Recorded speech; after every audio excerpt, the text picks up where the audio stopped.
बिस्मिल्लाहिर्रहमानिर्रहीम। अस्सलामु अलैकुम। जुम्मा मुबारक। आप सल्लल्लाहु अलैहि वसल्लम ने जुम्मा मुबारक का ज़िक्र करते हुए इरशाद फरमाया, जुम्मा के दिन एक ऐसी घड़ी है कि जिसमें अगर कोई मुसलमान बंदा नमाज़ पढ़ रहा हो और अल्लाह सुब्हाना ताला से कोई चीज़ मांगे तो अल्लाह सुब्हाना ताला इसे वो चीज़ ज़रूर अता फरमाते हैं।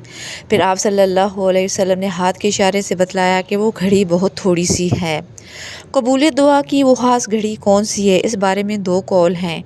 इमाम की खुतबा जुम्मा शुरू करने से नमाज जुम्मा की फ़र्ज़ नमाज के इख्तिताम तक, जुम्मा के दिन के इख्तिताम पर मगरिब से थोड़ी देर कबल, आप सल्लल्लाहु अलैहि वसल्लम ने इरशाद फरमाया, जुम्मा के दिन एक ऐसा वक्त भी है, अगर कोई मुसलमान उस वक्त अल्लाह ताला से किसी चीज़ की तलब करता है तो अल्लाह ताला उसे वो चीज़ लाज़मन अता करते हैं।